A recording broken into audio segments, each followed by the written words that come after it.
네, 함께 똑똑해지자 유행입니다. 오늘의 이슈 캐스팅 지금부터 들어가 볼게요. 요 근래 나온 뉴스 하나 좀 잠깐 보시죠. 중국의 디지털 위안화로 세계 디지털 화폐 경쟁에서 앞서가 이런 뉴스 있었고요. 그리고 또 중앙은행의 디지털 화폐 급물살이다. 가상자산 대체할까? 뭐 이런 뉴스들이요. 검색 바로 해보시면요. 많이 나오고 있습니다. 이래가지고 최근에 CBDC 관련주들도 실제로 반짝 좀 시세가 좀 터지기도 했었고 그렇죠.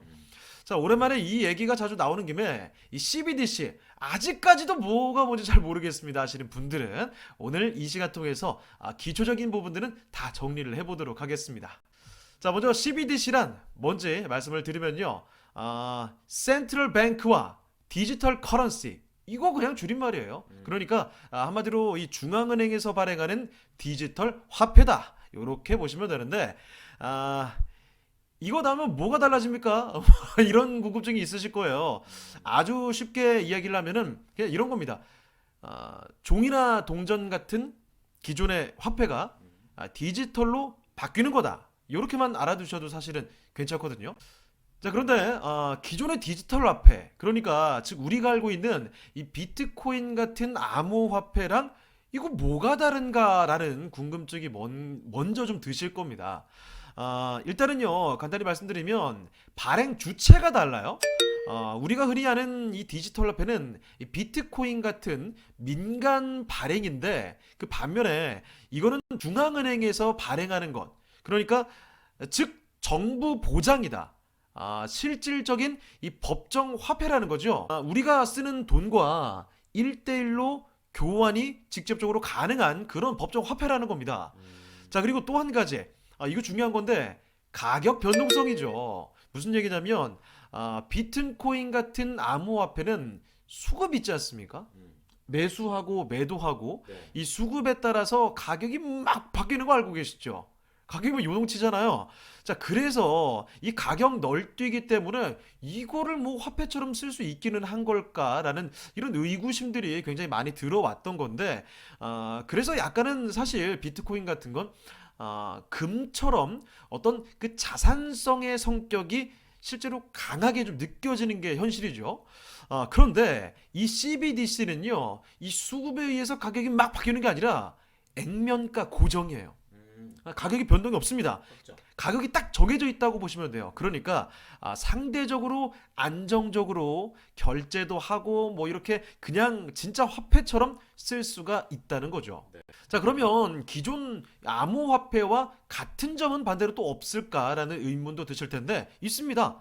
암호화폐와 마찬가지로요. 이 블록체인 기술이라는 거죠.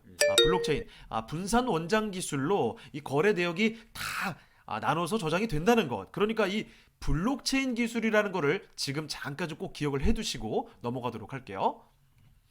자, 그런데 이런 의문이 좀 드실 거예요. CBDC, 중앙은행에서 발행하는 디지털 화폐, 오케이, 뭐 어려운 개념은 아니에요. 그런데 뭐가 문제냐면 이게 잘 와닿지를 않아요. 왜냐? 자, 그 이유를 좀 말씀드릴게요. 나는 지금도 폰으로 결제하는데? 그렇지. 좀 현금 안 쓰고 카드로 긁고 있는데? 이런 거죠. 그러니까 현금 다들 잘 안 쓰잖아요. 누가 이런 거 신경 써? 아니 이미 디지털로 쓰고 있는데 맞아. CBDC라고 뭔 디지털 화폐라고 하는데 음. 이게 뭐가 다른 거냐라는 거죠. 그렇구나. 그러니까 사실 CBDC를 이해하고 싶지도 않고 뭔지도 잘 와닿지가 않는다 하시는 분들 상당히 많거든요. 여러분 잘 생각해 봅시다. 여러분이 하는 결제 또는 이 송금, 여기는요, 이거 다 중간에 금융회사들이 끼어 있지 않습니까? 그렇죠. 네. 아니, 여러분, 은행의 계좌, 신용카드, 이거 그냥 다 연동해서 쓰는 개념 아니에요? 그러니까, 즉, 내 돈이 사실은 실상은 다른 애들한테 가 있고, 걔네가 중간에서 뭔가 서비스를 제공해주는 이런 시스템으로 지금 돌아가고 있는 거거든요. 자, 그런데 CBDC는요, 기존에서 이 암호화폐처럼 개인 지갑, 그러니까 우리 전자 지갑이라고 하죠. 암호화폐 거래할 때 전자 지갑에 넣어놓잖아요. 이 전자 지갑을 쓰게 되는데 이게 곧 우리의 고유의 계좌 같은 역할을 하게 되는 거죠. 자, 그런데 이 계좌가 어디 은행사에 있는 게 아니라 그냥 내 거라는 거예요. 중간에 뭐가 끼어 있는 게 아니라는 겁니다. 직거래. 단적으로 예를 제가 들어드릴게요. 예. 단적으로 예를 들어드리면 우리가 회사에서 월급을 받잖아요. 기분이 좋아지네요. 월급이 나옵니다. 지금은 은행으로 들어오죠. 은행의 계좌에 들어오면 그 계좌를 통해서 내가 뽑아 쓰는 이런 개념이잖아요. 자, 그런데 이 CBDC의 개념은 월급이 회사에서 나오잖아요. 내가 갖고 있는 나의 전자지갑 여기에 직통으로 바로 꽂힌다는 거예요. 금융회사 안 거치고 바로 꽂힌다고요. 송금도 그리고 결제도 그러니까 이 은행이 카드 회사가 이거를 해주는 게 아니라 그냥 지갑에서 바로 해결을 해버린다는 겁니다. 이런 서비스들을. 예. 자, 그래서 이런 CBDC의 기본적인 개념을 좀 넣어주시고요. 자, 그리고 이제 정작 중요한 개념이죠. CBDC가 그래서 장단점이 뭐가 있느냐? 장점과 단점을 좀 분석해 볼게요. 자, 첫 번째 장점입니다. 장점 1번. 바로 결제와 송금 과정의 단순화예요. 그렇지. 뭐 중간에 끼어 있지를 않으니까 그냥 바로 결제하고 바로 보내면 되거든요. 자, 그러니까 즉 수수료 같은 비용을 절감할 수 있게 된다는 거고, 즉 금융의 접근성이 아주 증대가 된다는 거고, 이건 돌려 말하면 금융의 소외계층, 예를 들어 뭐 은행 계좌 없는 분들도 상당히 많거든요, 생각보다. 그래요? 많아요. 어. 자, 이런 분들의 소외계층이 감소된다는 거예요. 자, 그리고 또 하나, 정부가 하는 재정 정책이나 중앙은행에서 하는 통화 정책, 이런 어떤 정책적인 것들이 정책 효과도 증대가 된다는 겁니다. 왜? 아니, 지갑에 돈 바로 꽂아가지고 국민들한테 민간의 돈 풀기가 바로 가능해 버리는 거잖아요. 신속한 정책 실행이 가능하다라는 거죠. 단적으로 예를 한번 들어볼까요? 재난지원금 같은 거 다들 아시잖아요, 이제. 그런데 이 재난지원금을 줘도 생각보다 은행 계좌가 없거나 해가지고 이 우편 지급을 받고 이런 경우가 생각보다 굉장히 많았다는 말이죠. 자, 그런데 만약에 CBDC가 보편화돼 있다면 그냥 한날 한시에 이 전 국민 개인 지갑에 바로 꽂아버리면 되는 거예요. 그렇죠. 이렇게 아주 쉽게 돌아갈 수가 있다는 겁니다. 자, 이런 게 첫 번째 장점이고, 자, 두 번째 장점, 투명성이죠. 투명성 무슨 얘기냐? 지하 경제의 양성화입니다. 아까 여러분 제가 기억해 두라고 말씀드린 게 블록체인 쓴다고 했잖아요. 네. 블록체인으로 들어가니까 돌아가게 되니까 거래 내역이 모두 남죠. 그리고 이거 다 오픈이죠. 그러니까 탈세라든지 불법 자금 추적 이런 것들이 원활하게 돌아간다는 겁니다. 이 돈 쓴 내역에 대해서 너무나 투명하게 깨끗하게 추적이 가능하다는 거죠. 아주 손쉽게. 자, 그런데 단점 이거 그대로 바꿔 말해 볼게요. 개인정보 침해죠. 네? 개인정보 침해죠.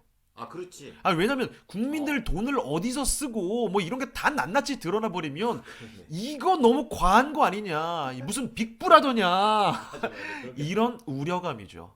그래서 그 각국에서 지금 논의하는 것도 CBDC를 쓰더라도 이런 단점들을 상회하는 어떤 사회적 효용이 있어야지 이걸 쓸 수 있지 않겠느냐, 이런 얘기가 나오는 거고. 자, 두 번째, 금융 시스템의 붕괴 우려입니다.